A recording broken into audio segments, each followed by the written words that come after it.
1월 21일 하늘에서 내리는 일용할 양식 하나님의 말씀은 민수기 20장 1절에서 5절까지 말씀입니다.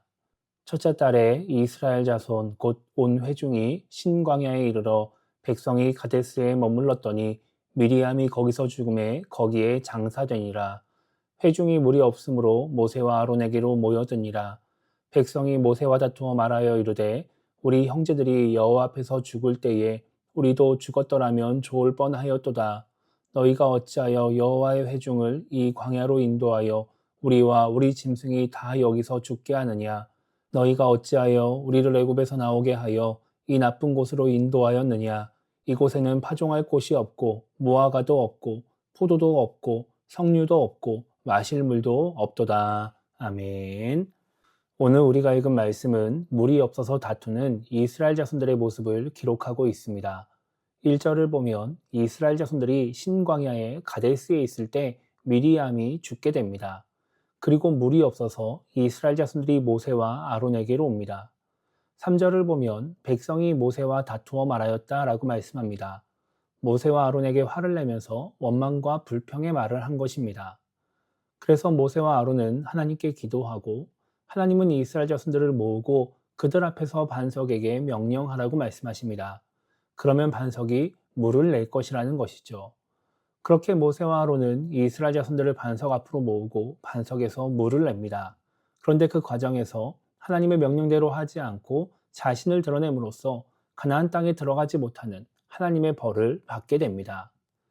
오늘 말씀을 통해 우리가 생각해 봐야 하는 것은 우리가 누구와 싸우는가 하는 것입니다. 오늘 우리가 읽은 말씀은 많은 신앙인들이 잘 알고 있는 말씀입니다. 이스라엘 자손들을 애굽에서 인도하여 낸 모세가 가나안 땅에 들어가지 못하는 이유가 기록된 말씀이기 때문입니다.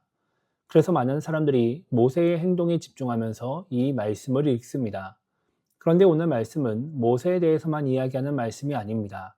성경에 나와 있는 소제목을 보면 이 말씀은 모세에 대한 말씀이 아니라 이스라엘 자손들에 대한 말씀으로 볼 수 있습니다. 앞서 살펴본 것처럼 민수기 20장 3절은 이스라엘 자손들이 모세와 다투었다고 말씀합니다. 그런데 이 단락의 마지막 13절을 보면 이스라엘 자손이 여호와와 다투었다라고 말씀합니다. 왜 처음에는 모세와 다투었다고 말했다가 나중에는 여호와와 다투었다고 말씀할까요? 그것은 지팡이 때문입니다. 8절을 보면 하나님은 모세에게 이스라엘 자손들을 반석 앞에 모으고 반석에게 명령하라고 말씀하시면서 지팡이를 가지고 가라고 말씀하십니다. 여기서 말씀하는 지팡이는 하나님이 아론을 택하셨다는 것을 보여주시는 지팡이, 우리가 흔히 아론의 쌍난 지팡이라고 말하는 그 지팡이입니다. 우리가 17장에서 살펴봤듯이 이 지팡이는 반역하는 자에 대한 표징입니다.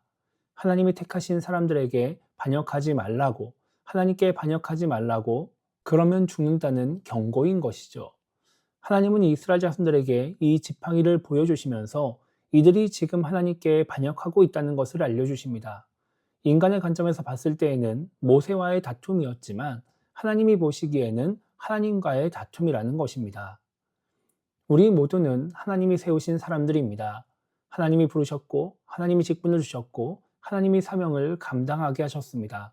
그런데 우리가 연약한 인간이다 보니까 신앙생활을 하면서 감정이 상하고 다툴 때가 있습니다. 잘못된 행동을 해서 그럴 수도 있고 서로의 생각이 달라서 그럴 수도 있는 것이죠. 그렇게 우리가 서로 부딪히며 다투는 것이 우리의 관점에서는 충분히 이해가 될 수 있고 그냥 우리끼리의 다툼으로 생각될 수도 있습니다. 그런데 하나님이 보시기에는 우리가 서로 하나님이 세우신 사람과 다투는 것으로 보일 수 있습니다. 하나님이 원하시지 않는 모습이기 때문에 이웃을 사랑하고 원수를 사랑하라는 하나님의 말씀에 순종하지 않는 모습이기 때문에 그것이 하나님과의 다툼으로 하나님의 명령에 대한 반역으로 보일 수 있는 것입니다. 그렇기 때문에 우리는 우리의 관점에서만 우리의 모습을 생각하는 것이 아니라 하나님의 관점에서 우리의 모습을 생각할 줄 알아야 합니다. 우리의 입장에서는 충분히 그럴 수 있다고 생각할 수 있고 이해가 될 수 있는 행동이지만 하나님이 보시기에는 하나님의 말씀에 순종하지 않는 하나님에 대항하는 큰 죄로 여겨질 수 있는 것입니다. 우리가 그렇게 하나님의 관점에서 우리의 모습을 생각할 줄 알아야 하나님이 원하시는 행동을 하며 하나님이 보시기에 올바른 신앙인으로 살아갈 수 있습니다. 그래서 오늘 하루를 시작하며 우리가 이렇게 기도했으면 좋겠습니다. 나의 관점으로 인간적인 생각으로 나의 모습을 돌아보면서 잘못된 행동을 하면서도 괜찮다고 생각하는 그런 신앙인이 되지 않게 달라고 기도했으면 좋겠고요. 말씀을 읽고 기도하면서 하나님의 관점으로 나의 모습을 돌아보는 신앙인, 하나님 보시기에 나의 모습이 어떤지를 생각할 줄 아는 그런 신앙인이 되게 달라고 기도하며 오늘 하루를 시작했으면 좋겠습니다.